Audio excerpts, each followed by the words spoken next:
সিরাজগঞ্জ পৌর এলাকায় বিভিন্ন স্থানে ডাস্টবিনের পাশের আবর্জনার ভাগাড়ের দুর্গন্ধে অতিষ্ঠ শহরবাসী। দীর্ঘদিন ধরে মেরামত না করায় নষ্ট হয়ে গেছে ডিজিটাল ডাস্টবিনগুলো। এগুলোর পাশে রাস্তায় ময়লা আবর্জনা ফেলতে বাধ্য হচ্ছেন শহরবাসী।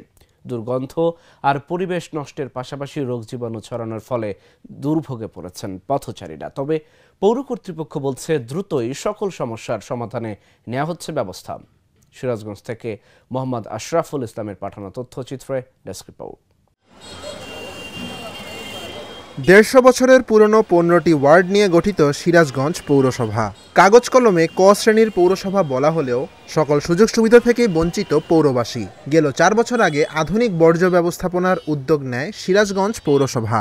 সেই লক্ষ্যে এসএস রোডের বড়বাজার, মুজিব সড়ক ভাসানী কলেজ মোড় ও থানার সামনে ৩টি ডিজিটাল ডাস্টবিন স্থাপন করা হয়। তবে নির্মাণের কয়েক মাস পর থেকেই তা ব্যবহারের অনুপযোগী হয়ে পড়ে থাকায় ময়লা ফেলা হচ্ছে রাস্তার উপরে। ফলে কাজে আসছে না ডিজিটাল ডাস্টবিনগুলো। ডিজিটাল ডাস্টবিনটা তৈরি করার পরেই দেখা যায় ২-১ দিনের মধ্যে সেটা অকেজ হয়ে গেছে, কোনো কাজে আসে না। সিরাজগঞ্জের মানুষ, আমরা যারা শহরে বসবাস করি, আপনারা দেখেন যে শহরের মাঝখানে এই ডাস্টবিন ছিল। এখন ডাস্টবিন না থাকার কারণে এই ময়লাটা রাস্তার মধ্যে ফেলছে, তাতে পরিবেশ দূষিত হচ্ছে। আর এটা একটা মেন শহর, আমরা চাই যে এখানে দ্রুত একটা ডাস্টবিন তৈরি করুক, নাহলে পরিবেশটা নষ্ট হচ্ছে, দেখতেও খারাপ দেখা যাচ্ছে। ডিজিটাল ডাস্টবিন আছে, প্রত্যেকটাই অকেজ হয়ে গেছে, প্রত্যেকটাই নষ্ট হয়ে গেছে এবং প্রত্যেকটাই এখন ময়লা ফালায় বাইরে। তা আমরা মনে করি যে এগুলো প্রত্যেকটাই যদি ঠিক করা না যায়, তাহলে এগুলো সরা দিয়ে ইট দিয়ে আগে যেভাবে ছিল সেইভাবে এই ডাস্টবিনগুলো তৈরি করা হবে। না করাতে তো একবারে সারা শহরে এই ময়লা ছড়ে যাচ্ছে, দুর্গন্ধ ছড়াচ্ছে এবং মানুষ তো রোগ জীবাণু আক্রান্ত হবে এবং এটাকে ভয়াবহ অবস্থা। এখান থেকে তো মশা উপদ্রব হবে, সব কিছু মিলে একটা পরিবেশটাই দূষণ হবে। আসলে সিরাজগঞ্জে যতগুলা ডিজিটাল ডাস্টবিন যতগুলা তৈরি করা হয়েছিল, এগুলা এখন প্রায় ডাস্টবিনগুলো আসলে নষ্ট হয়ে গেছে গা, অকার্য হয়ে গেছে গা। এই কারণে অনেকেই ময়লা আসলে ভিতরে ফালান পাচ্ছে না, বাইরে ফালাইছে। এই জন্য আসলে প্রতিটা ডাস্টবিনই আসলে সারা দরকার। শহরের জনবহুল এলাকা নাজমুল চত্বর, পামতলা মোড়, আরশিনগর মোড় ডাস্টবিন না থাকায় নষ্ট হচ্ছে শহরের পরিবেশ, ছড়াচ্ছে দুর্গন্ধ, যার কারণে রোগ জীবাণু ছড়ানোর পাশাপাশি দুর্ভোগে পড়ছেন পৌরবাসী ও পথচারীরা।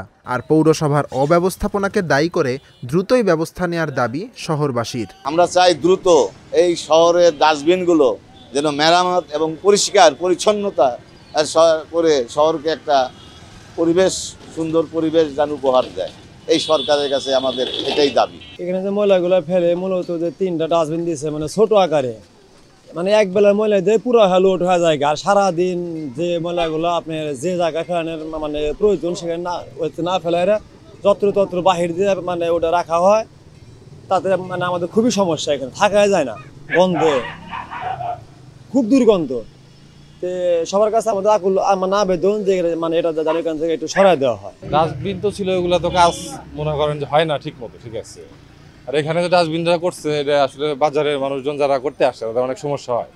তো আমরা পুরো সবার কাছে আকুল আবেদন যে ডাস্টবিনটা যদি এখান থেকে সরায়, বাজার থেকে সরায় যদি একটু গুরুত্বপূর্ণ জায়গায় নেওয়া যাইতো, তাহলে সবার জন্য ভালো হতো, পরিবেশটা ঠিক থাকতো। দুর্ভোগের কথা স্বীকার করে পৌর কর্তৃপক্ষ বলছে দ্রুতই সকল সমস্যার সমাধানে নেওয়া হচ্ছে ব্যবস্থা। সিরাজগঞ্জ পৌরসভায় 3টি ডিজিটাল ডাস্টবিন তৈরি করা হয়েছিল। 3টি ডাস্টবিনেই এখন অকেজ অবস্থায় রয়েছে, যার কারণে পৌরবাসীর এটা একটা বিপদের কারণ হয়ে দাঁড়িয়েছে।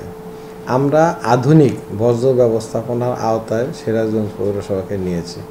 আমরা চাই স্মার্ট পৌরসভা গঠনের জন্য পৌরসভার কোনো রাস্তাঘাটে কোনো প্রকার ডাস্টবিন থাকবে না।